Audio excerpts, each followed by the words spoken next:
그랬을 때 만약에 AI가 잘못된 판단할 수도 있잖아요. 얘를 원래 자르면 안 되는데 얘 자르라 했다. 근데 잘랐다. 소송이 걸릴 수도 있어요. 그러면은 AI의 책임인가? 인간인가? 회사인가?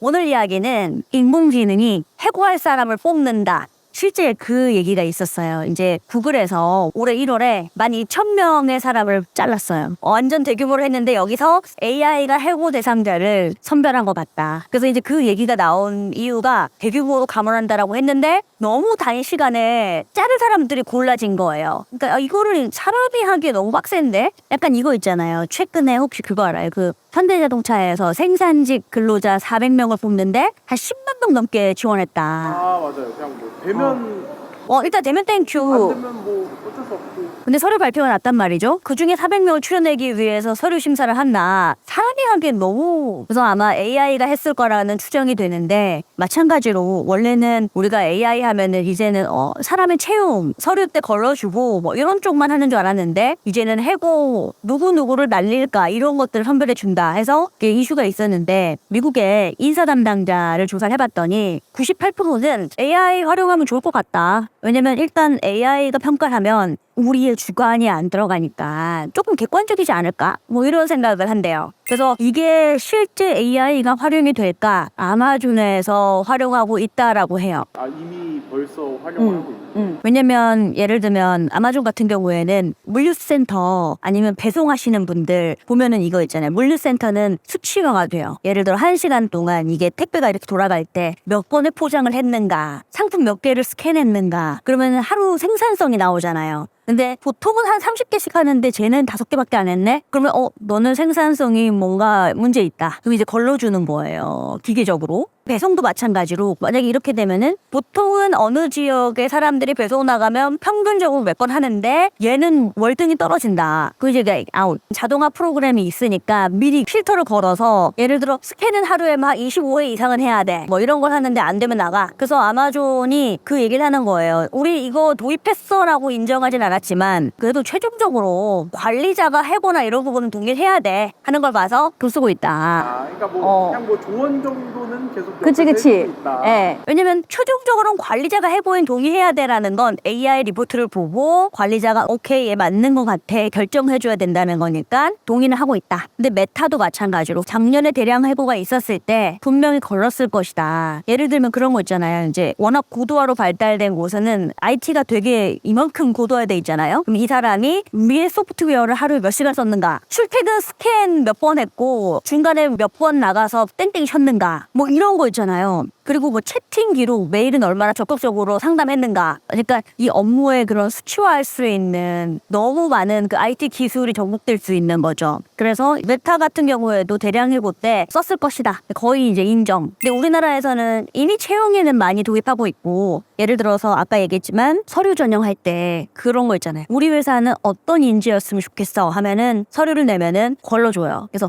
너네한테 얘는 어떤 문항에서 핏하다 하면 인공지능이 문맥적으로 요거를 해석해서 기다 아니다 뽑아가지고 서류 전형 합격도 시켜주고 인공지능 면접도 해요. 이게 약간 줌 온라인 같은 거 열어가지고 그 질문하면 답하고 해야 돼요. 최근까지는 오히려 저희가 인공지능을 질문하고 오케이 그 답 맞아 틀렸어. 근데 이제는 인공지능 앞에서 면접에 답해야 돼. 그래서 이제 이런 것도 하고 있고 IBM 같은 경우에는 2019년에 소프트웨어 하나를 개발했는데 이런 거 있잖아요. 업무 평가나 조직에서의 업무 관리하는 데 있어서 얘네들이 개발한 소프트웨어는 이 직원은 향후 6개월 안에 퇴사할 가능성이 매우 높다, 매우 낮다 이런 거 있잖아. 그러면 이러면은 사람이 퇴사할 가능성이 높다라고 하면은 면담해요. 혹시 직무의 문제냐, 팀 간의 문제냐, 보직 이동을 시켜줄까, 아니면 뭐 어떻게 할래, 직무 재교육을 시켜줄까, 이런 용도 쓸 수도 있고. 해봤더니 개판이야. 그럼 할 수 없다. 우리 인연은 끝이다. 그러니까 이런 식으로 이직 리스크가 있는 사람도 우리의 핵심 인재다면 다시 붙잡을 수도 있고. 이런 건 좀 좋은 것 같아요. 우리나라에서는 국민은행에서 이런 것 중에서 그래서 그 업무 배치 때 쓴대요. 그러니까 예를 들어 이런 거 있잖아요. 영업 직군의 지점 발령을 낼 때 이 직원의 경력, 거주지, 뭐 자격사항 이런 것들을 해서 만약에 지점이 A부터 뭐 Z까지가 있다. 그러면은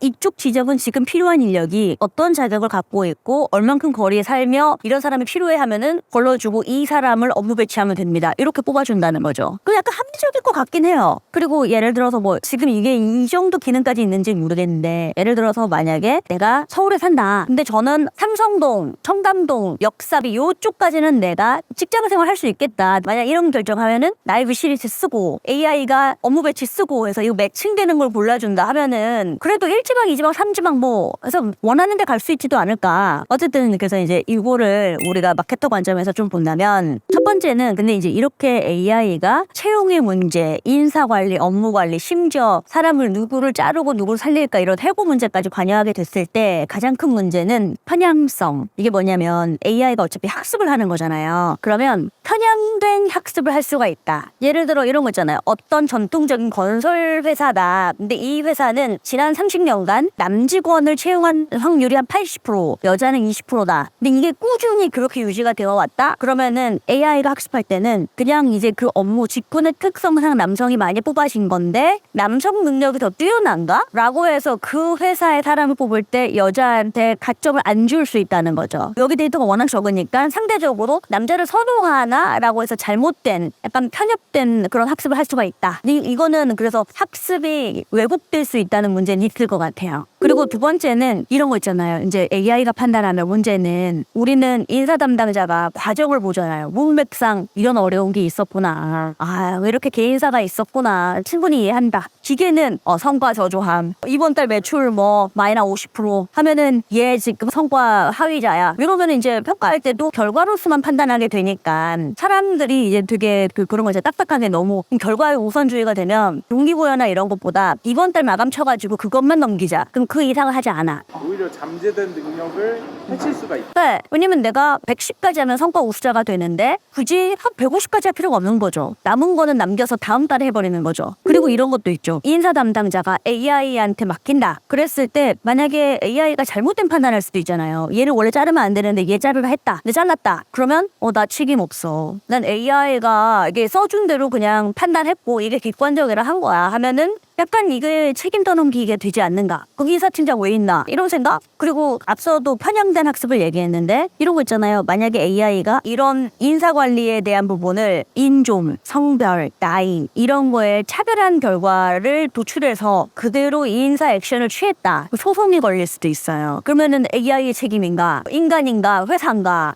이런 이슈도 있어요. 그리고 마지막으로는 우리나라에서 AI한테 인사관리를 온전히 맡길 수 있는가. 왜냐면 우리나라는 인사와 관리 부분에 있어서 아까 얘기했지만 문맥을 되게 중요시해요. 같이 어울리고 으쌰으쌰 하는 것도 있다 보니까 결과로서만 숫자 이랬어 하지 않고 지난달 아버지 돌아가셨다면서 뭐 이러면 이제 정상 참작과 막 이런 것들이 되잖아요. 그러니까 한국에서는 정말 숫자로만 이야기할 수 있는 그런 문화가 조성이 되어 있는가. 근데 이거는 아직은 우리는 융합이 되어야 하지 않는가. 여기에만 맡기기에는 반드시 사고가 발생할 수 있다.